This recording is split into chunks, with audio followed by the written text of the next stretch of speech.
This is Terry Butler. Hey, and I'm Donald Tardy. We are Obituary, and you're watching Loudwire.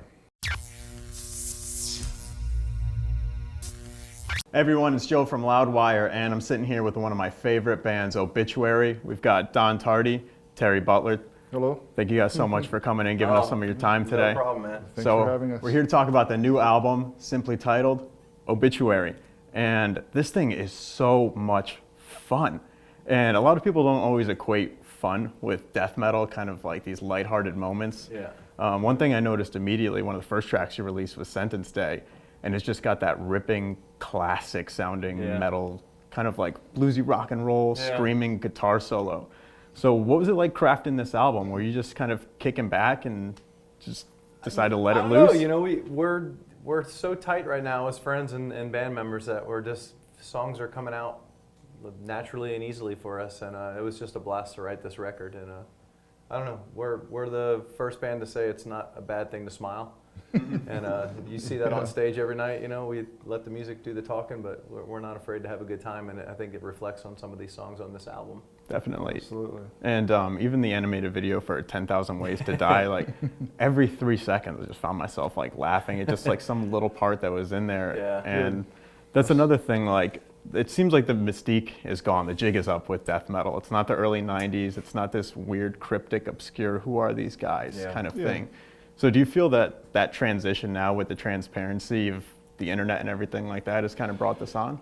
Well, I mean, on the music side, we're very serious. But as people, we're just down-to-earth people, like to have a good time and laugh. And, you know, we wanted to put that into video. We've all done the, you know, walk around the woods with our metal and leather and studs, doing a video. Abandoned let's warehouse. do something totally different, you know? Yeah. Let's have fun and just, you know. Now, where did the creative direction on that video come from? Did you guys have input as to what scenes were Yeah, going on? of course. I mean, it was completely the band's idea of exactly what was going to happen. All the nuances was part of also the cartoonist. He had some funny ideas, but you know, it was a play. It was a continuation of the first video of violence on the last album. You know, and it was a no-brainer that we said if we're doing it again, it's got to start from where that last one left off. And then, of course, you know, just running from zombies and killing people. It was an easy No-brainer. Yeah. And one of the songs, I know we don't have John here to explain this, but just on End It Now, it's the most brutal expression of please I've ever heard.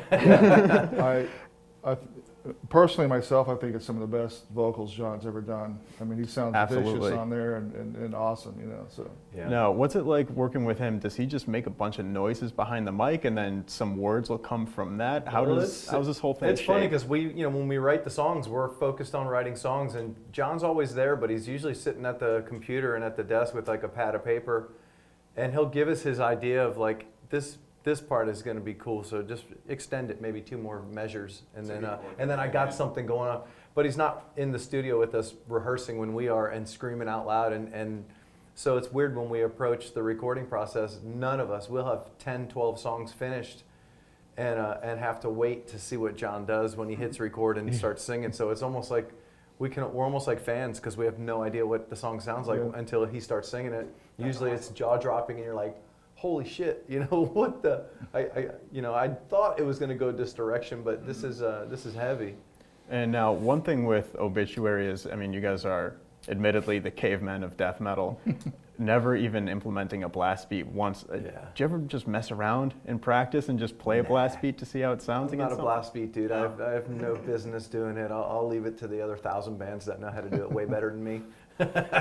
So what was your reaction then as death metal was beginning in its infancy, and you heard, obviously there's the Florida scene, the New York scene, and then there's the Swedish scene, and they weren't doing the blast beats and everything like that. So do you feel like that scene influenced Obituary a little bit more than some of the local areas in Tampa? I don't think so. I mean, early on, it was like Venom and Motorhead. That was the fast stuff. Then when Slayer came out, it was like, oh my God, that's the fastest thing in the world. You listen to Show No Mercy now, you're like, that's tame. But back in '83, it was insane. Yeah. And local bands in the area, Nasty Savage and Sabotage, were playing. We would go see them play. Those bands in our town, in our neighborhood, that I was able to literally ride my bike to another neighborhood and look through the window of a garage and see Sabotage or see Nasty Savage practice, and that's what made me want to be, you know, be a band. And of course, the heaviness. Once Slayer entered our lives, that changed all metalheads on the planet. Now, obviously, you guys are the rhythm section. So, what's it like when you're crafting all these songs? Are you stitching together riffs, or is it starting with just a groove and blossoming out from there? Both. Both kind of, yeah. Kind of both. You know, Trevor will come up with some kind of riff, and he might not even realize he just come up with something, and Tara would be like, "Dude, what was that? And don't forget that. Let's record that real quick before we forget what that was."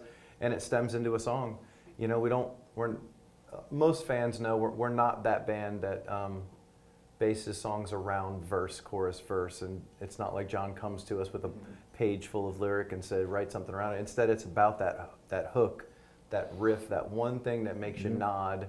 And when you're driving home, you're going, I can't stop thinking about that. Exactly. And it turns into a song with Obituary. So, Obituary, out now, pick it up. But